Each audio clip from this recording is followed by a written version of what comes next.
அன்பார்ந்த தமிழ் உறவுகளுக்கு கனிவான வணக்கம். இது உங்கள் கல்வி விதைகள் வளைவு.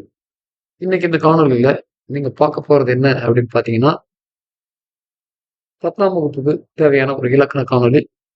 அது என்ன இலக்கணம், என்ன பாடம் அப்படின்னு பார்க்கறதுக்கு முன்னாடி, நீங்க நம்ம சேனலை இதுவரைக்கும் சப்ஸ்கிரைப் பண்ணலாம் மறக்காம சப்ஸ்கிரைப் பண்ணிக்கோங்க.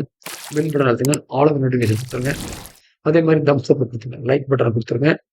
இந்த காணொளி பார்த்தீங்கன்னா 10ஆம் வகுப்புக்கான ஒரு இலக்கண காணொளி. இந்த காணொளியை ஆசிரியர்கள் தங்கள் கற்றல் கற்பித்தல் துணைக்கருவியாக பயன்படுத்தி ஒரு ஆர்வமூட்டும் நிகழ்ச்சிக்காக பயன்படுத்திக்கலாம், குறைதீர் கற்றல்ல பயன்படுத்திக்கலாம், இல்ல வலுவூட்டல் பயிற்சியில எந்த இடத்துல தேவையோ அந்த இடத்துல நீங்க பயன்படுத்திக்கலாம். அது எந்த இடத்துல தேவைங்கிறது உங்களுக்கு தெரியும். ஸோ இதை பார்த்துட்டு ஃபுல்லா பார்த்துட்டு நீங்க உங்களுடைய பகுதியில அதை பயன்படுத்துங்க. மேலும் இந்த வீடியோ எப்படி இருக்குன்னு கமெண்ட்ஸ் பண்ணுங்க. நல்லா இருந்ததுன்னா இதே போல நிறைய வீடியோக்களை மேக் பண்ணி உங்களுக்கு கொடுக்கலாம். வாங்க அந்த வீடியோக்குள்ள போய் பார்த்துருவோம்.